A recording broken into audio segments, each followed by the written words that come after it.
is most rude to interrupt a moment of repose. Very rude indeed. Now come to me. I wish to have a look at you. Fine. Hey guys, it's the Metalblade 5, and at the time of writing the script, I recently finished my first playthrough of Fire Emblem Free Houses, and it was awesome.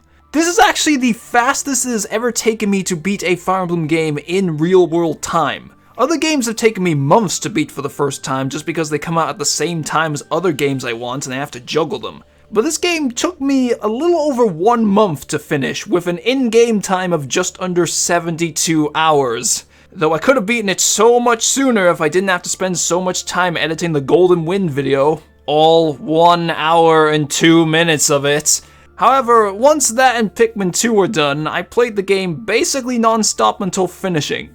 Something I find very appealing about Free Houses is that each person's playthrough will be completely different from one another, not just because of the choice on which house to teach, but also other choices you can make as well. So before the game came out, I decided that upon finishing it, I would make a video giving my experience across my first playthrough and all the decisions I made, as I thought it would be fun and interesting. Plus, I can't not talk about this game given how excited I was for it ever since it got announced 2 years ago, which then increased upon its proper reveal last year. Then in the February Direct, I became more cautiously optimistic as I thought the school setting might have made the story more kid-friendly, but got converted into extreme hype with the E3 trailer and all the promotional material from Japan afterwards. Obviously, there are going to be major spoilers for the game in this video, mainly for the route I chose, but also some plot details from the other routes, as I needed to do some research to help express an opinion later on in this video. So be forewarned. So I pre-ordered this game because I wanted to play it as soon as possible, as otherwise I would have had to wait the day after release since there aren't any game shops near where I live anymore. And I made sure to delete as many Fire Emblem related videos from my watch history that I could find so that I could play completely blind, outside of seeing the promotional stuff, without spoilers popping up on YouTube. But getting to the important things with the biggest decision in the whole game and the one I'm sure most people want to know, which house did I pick?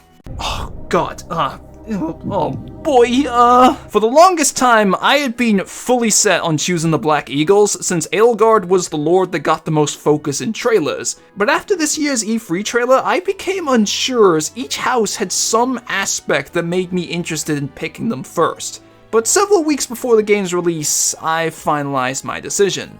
And that was...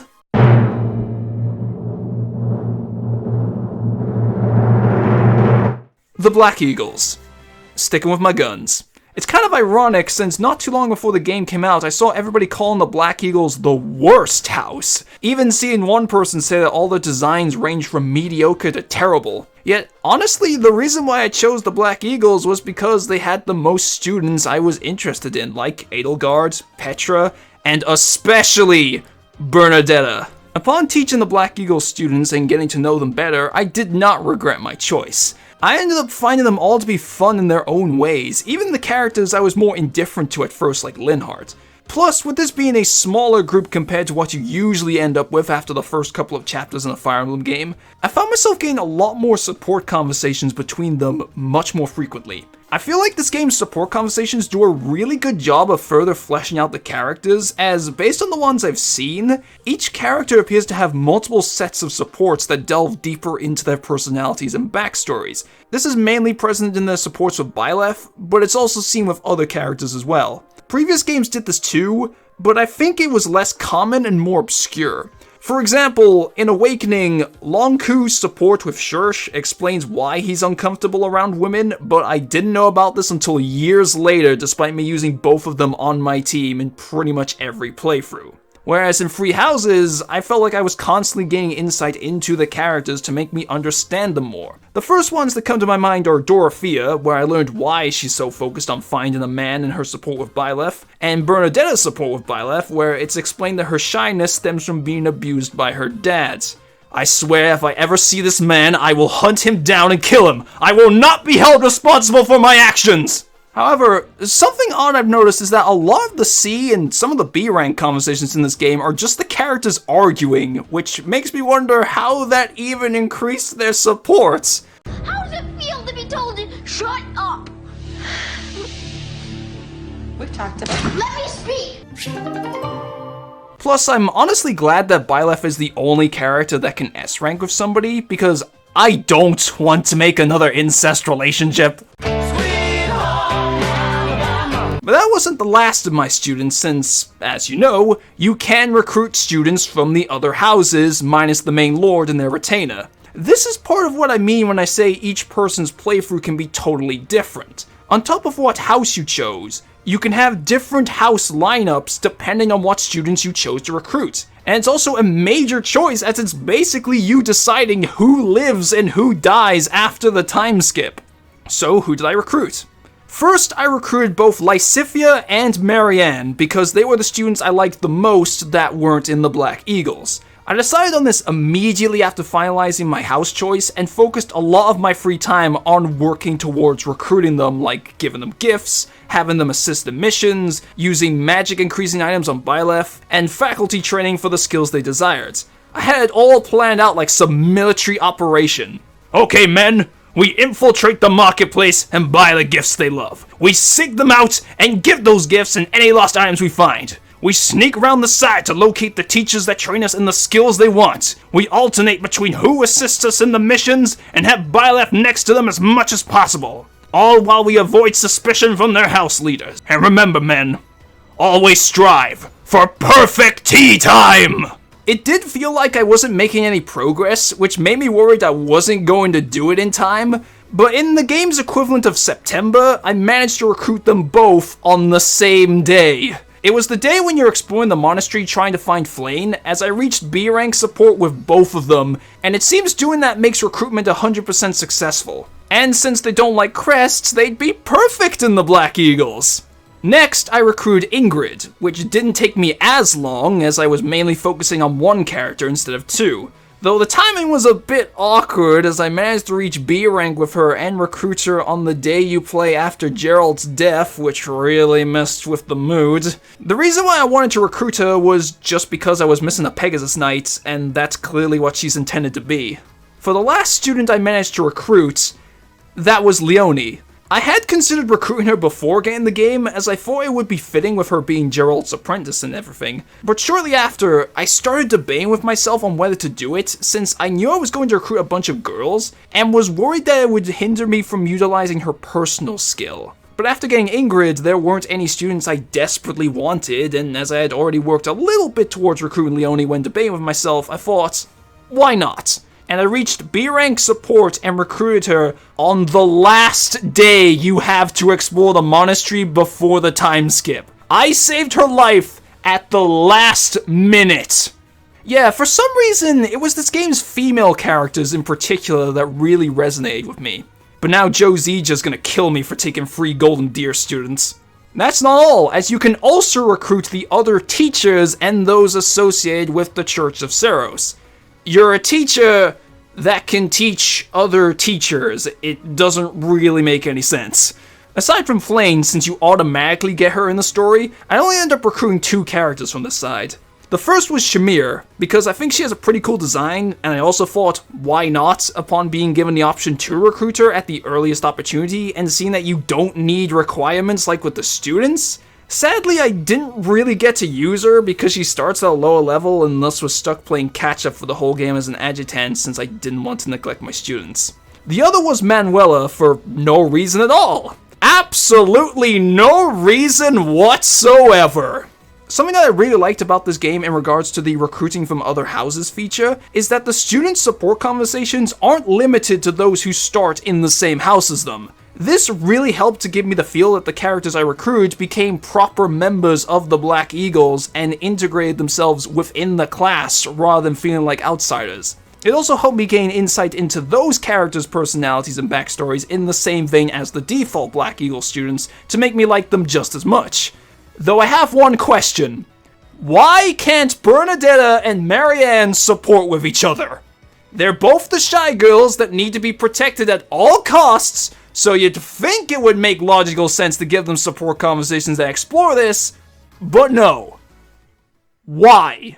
With all these people you can teach, Another big decision to make that can greatly differ from person to person is what classes you decide to make them, as there are a lot to choose from. For the most part, I simply had them follow the chain of classes they intend for you to do based on their proficiencies, since their stats and skills lend themselves to those classes anyway. So going a bit quickfire here, with Edelgard, I, of course, had to follow all of the primary axe-wielding classes, going to Fighter, then Brigand, and then Warrior, and ended up becoming my main tank unit due to her high strength and defense where she would one-shot most enemies in the game. Hubert, due to his high magic and proficiency in reason, started off becoming a mage, and to match his edginess, I wanted to make him a dark mage. But that was kind of challenging as you need a dark seal, which you only get from defeating the Death Knight, who is ridiculously strong. I managed to beat him in Chapter 6, but then I underestimated how few times you get to fight the Death Knight, and thus missed out on another dark seal that I needed to make him a dark bishop like I wanted. So I had to make him a warlock instead. Ferdinand von Eyre is obviously intended to be a cavalier, so that's the path I led him down, where he later got promoted into a paladin.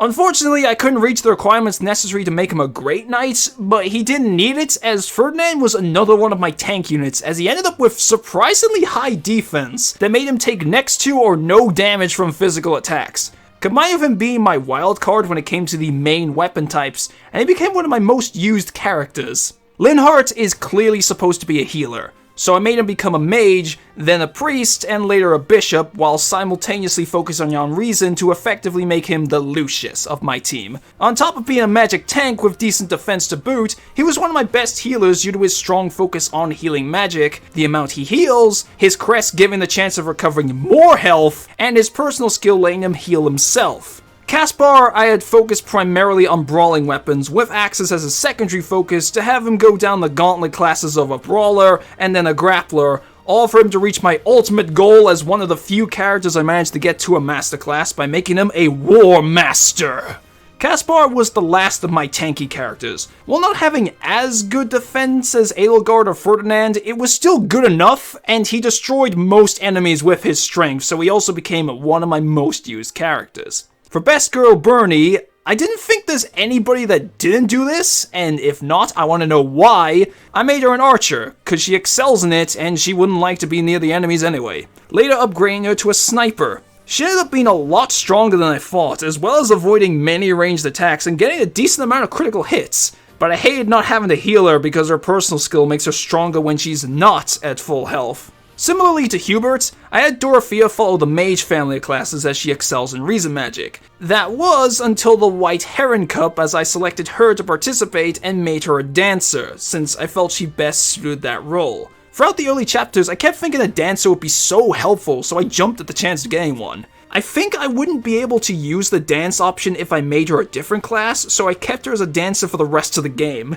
even taking advantage of her budding talent and faith to make her an extra assist unit. Luckily, dancers can use magic in this game, so she was still able to utilize her high magic stat and drop frickin' meteors onto people. Lastly, for the default Black Eagle students, Petra's high dexterity, speed, and proficiency in swords made her an obvious candidate to be a Myrmidon. And it showed, as she easily took the spot for getting the most crits out of any character on my team, owning a lot of enemies. This continued as I made her a sword master, but couldn't really unlock any master classes for her, so once she mastered that, I converted her to an assassin. I also gave her a bow just in case she was slightly out of range. So, why is she a blue dagger flying unit in Heroes? With Ingrid, like I said before, she's intended to be a Pegasus Knight, and that's precisely what she started as when I recruited her. She stayed stuck this way as the only flying advanced class is Wyvern Rider, which requires a high grade in axes that she isn't anywhere close to. But I actually managed to meet the requirements to skip straight to Master Class and make her a Falcon Knight. Like all Pegasus Knights, she's able to double attack against most enemies and has high resistance. She helped me out a lot in the final chapter. Lysithea should always be a mage, and anyone who says otherwise is mentally insane. She started as a mage upon recruitment, and later on I got her promoted to a warlock like Hubert. But thanks to her personal skill helping her reach higher grades, I got her to master class as a Gremory, with a secondary focus on faith to use heal or warp when Linhardt wasn't available. While Lysithea has no defense and below average resistance for a magic unit, her magic stat is through the roof. being in the late 40s by the time I finished the game. Meaning she ended up doing more damage than the enemies had health in one hit, with crits dealing damage in the 150s. She was definitely one of my best units, which made me even happier that I recruited her. When deciding to recruit Marianne, my ultimate goal for her was to become a Holy Knight, as the class was pretty much designed for her. She's proficient in faith and riding, has a budding talent for lances, and she loves animals, especially horses. She was already a priest when I recruited her, and I had her follow the same path as Linhardt until she mastered Bishop and was close enough to pass the exam for Holy Knight. She was also a very valuable healer and magic tank that could pack a punch with her offensive white magic, and knowing silence was so useful when it came to annoyingly placed magic enemies. Plus, I just love her character.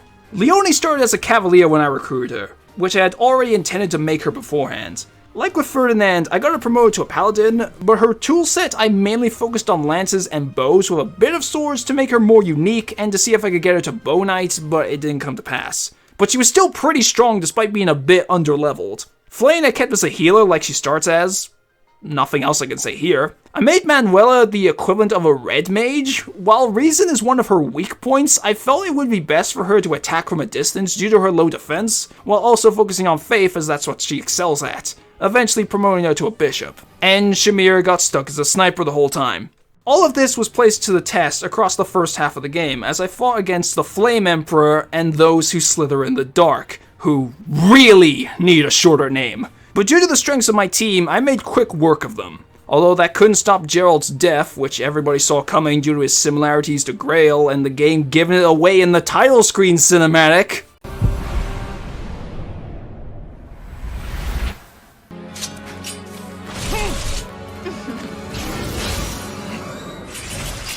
Wait, I still have like 7 uses of Divine Pulse left. We can keep trying! I was also surprised to learn just how little of a role Kronya actually plays. Her being added to Heroes made me think she was supposed to be a recurring antagonist, but instead you fight her once, and she gets killed. However, that doesn't compare to the surprise I should have had when reaching Chapter 11 and witnessing the game's big plot twist. Edelgard is the Flame Emperor. This moment made me mad.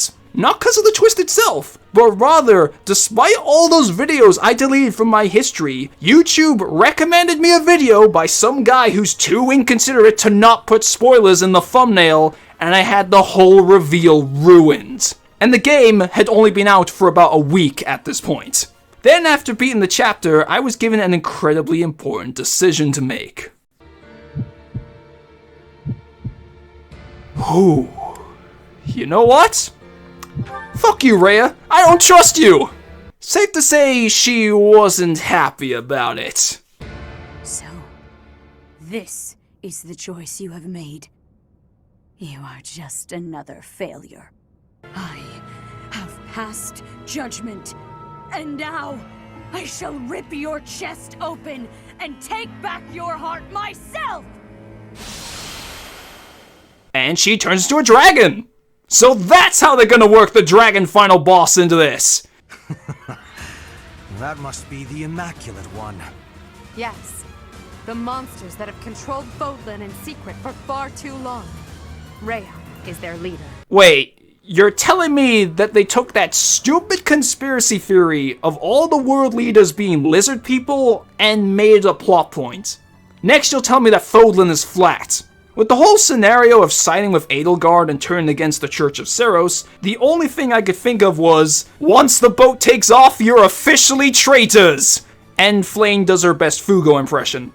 Like many others, I was convinced that the Church would turn out to be the bad guys, so I had no qualms with aiming to abolish it and create a peaceful Fodlan free from its influence. But upon being Chapter 12, Byleth suddenly goes to sleep for 5 years, and just under a month after the game came out, I reached the time skip. Due to the choices I made, I ended up on the Crimson Flower route, and apparently this is actually a secret route, so I was left baffled learning that I took the hidden path on my first playthrough by complete accident. Seeing all the students, but older now, gave me the feeling of, they grow up so fast, regardless of me having all the unrevealed Black Eagles post-time skip designs spoiled as well, except for Linhardt's. I don't consider it a major spoiler, but I would have preferred to have the surprise of how they've changed Seifa when getting to this point myself. On top of changing visually, they each received a bit of character growth that, once again, is displayed in the support conversations as all A ranks are locked until after the time skip. I unlocked so many support conversations when getting to this part that I felt like I was watching them for an hour. It was also weird when unlocking one that is clearly intended to take place before the time skip, as they just go back to behaving as they used to. First, I reached A rank with Bernadetta as it transitioned for the week, and when I saw the S light up, I thought the game locked me into S ranking with her, which would have really bugged me, as while I love Bernadetta, I don't see her in a romantic way, more like a little sister if anything. I actually didn't want to S-rank any of the students, cause it just feels wrong to me to have a teacher get romantically involved with one of their students, or more accurately, former students at this point, as it would feel like I'm taking advantage of them, even with Byleth only being a little bit older than them. But that's just me. I won't judge anybody for who they chose. Then, as I got to A rank with most of the other ladies on the weekend, I realized how reaching S rank actually works in this game. I became a chick magnet. Why can't it be this way in real life? Also, Caspar and Linhart, who admittedly were the Black Eagle students whose designs I wasn't a big fan of, got major upgrades. Back to the battles came the moment I expected, being forced to kill the students from the other houses that I didn't recruit. Across the next 2 chapters of conquering the Leicester Alliance, I had to kill Ignatz and Hilda, which wasn't a fun thing to do, but they were right in the way, so I didn't have much choice. And in just 2 chapters, I'm already fighting Claude? I thought there would be at least 1 more chapter before this, so it went faster than I thought. Of course, when given the option, I chose to spare Claude, because I like him. And for the Empire taking over the Alliance, this had a surprisingly peaceful conclusion, if you do that. The opposite came when I reached chapter 15 and fought the Knights of Seros, as amongst other events, I had to kill Flame. Something I got no enjoyment out of at all. I hated myself for having to do this, since Flame was too innocent to die. It hit me with all sorts of guilt. Then, after beating the game, I learned that if Byleth got the finishing blow, she would have retreated instead, so I felt like the biggest piece of shit in the world. Playing this chapter had me thinking one thing. Are we the baddies? I thought that going to war was a necessary action to remove the church once and for all, but now I was questioning myself. This takes me onto a bit of a rant about something that's been bothering me. On the internet, I see a lot of people say that Edelgard is the true villain of this game, is totally evil and irredeemable. But I honestly disagree with that statement. While I do disagree with a lot of the things she did as the Flame Emperor, learning why she did those things made her actions come off as more misjudgment rather than outright evil to me. And events like the Ramaya Village incident and killing Geralt were done solely by those who slither in the dark behind her back, which she was strongly against them doing. Her allying with Arundel and those who slither in the dark is one of the main points I see people make when saying she's evil, but Crimson Flower makes it abundantly clear that she despises them for experimenting on her and her siblings, something that plays a massive part in her character and motivations, and that she reluctantly chose to team up with them solely because they share a common enemy with the intent of destroying them after the church is defeated. Plus, I do actually agree with her end goal of wanting to abolish the crest system, as it will bring about equality, and the crest-worshipping society that the Church of Seros created has done way more harm than good, as seen with people like Miklan. Though she could have gone about it in a less extreme manner. Some of Edelgard's dialogue post-timeskip even gave me the impression that she feels some remorse for how certain events transpired and for how the war has escalated to this level. Meanwhile, I saw Rhea as far worse by comparison, as the church often came across as like a crazy cult with how, for example, they kill anybody who opposes them instead of, I don't know, maybe reforming them?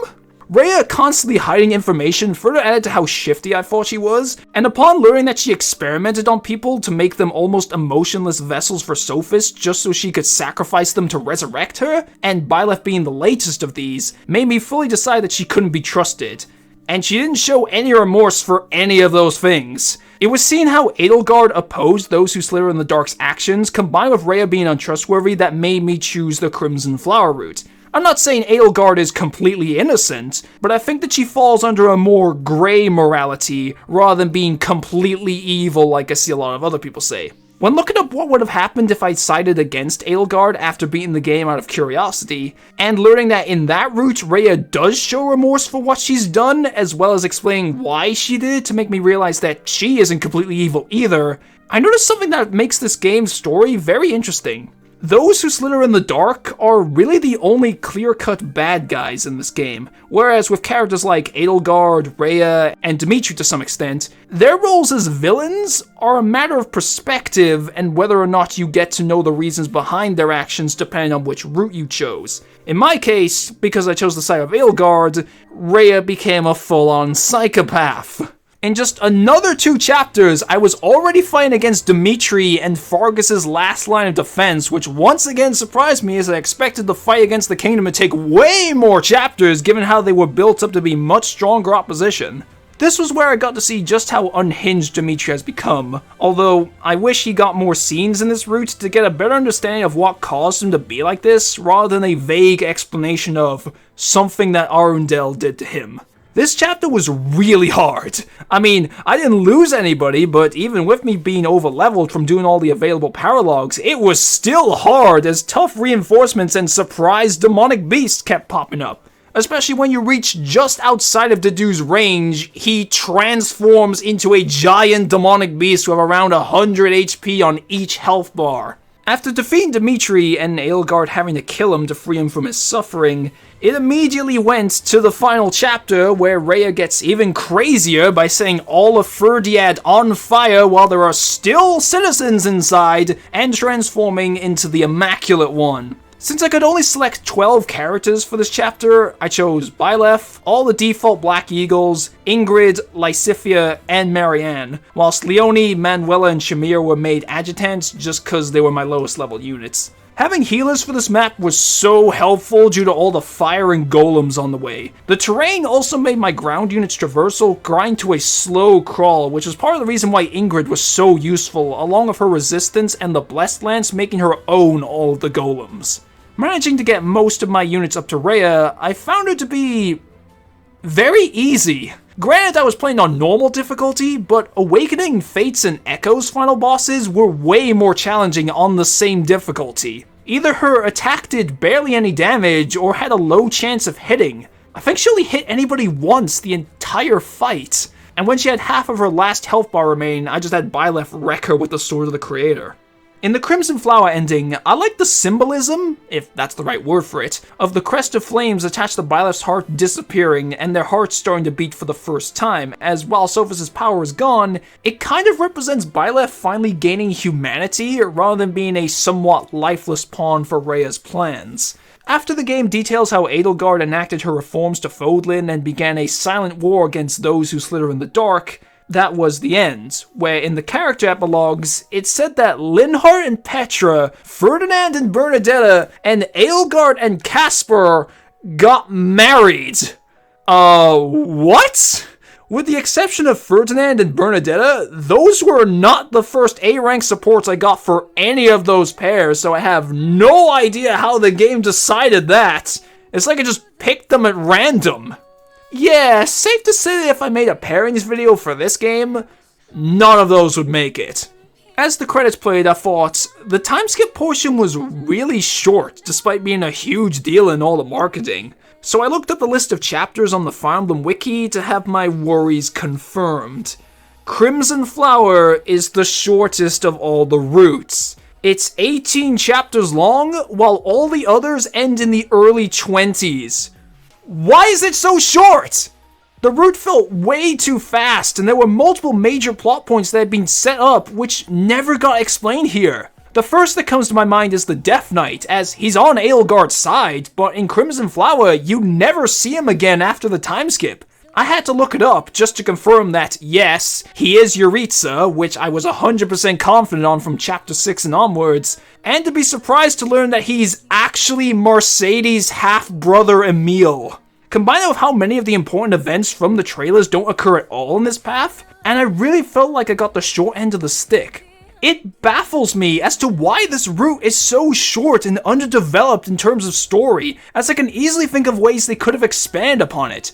For starters, add the freeway battle between the houses, which is sorely absent in this route for some reason. Then after Arundel destroys Aryan Road, have him turn against the Empire and dedicate 2 chapters to Edelgard fighting against those who slither in the dark during the main story, where upon victory she learns that what she believed went down between Seros and Nemesis was a lie, to give her a moment to reflect on herself and think, what have I done? As that was a big part of why she chose to start the war against the church, but Rhea being too far gone at this point forces her to continue the war anyway. I think that would have helped to flesh out her character even more, and have another chapter with Dimitri so you get to see more of his craziness from Edelgard's perspective. With that, you would have ended up with the exact same number of chapters as the Blue Lines and Golden Deer routes. Because of this, finishing the game left me with a bitter taste in my mouth, as for my first playthrough, I chose what is probably the worst route in the game, just for how rushed and underdeveloped it feels. It bums me out so much because of how passionate I was about choosing Black Eagles.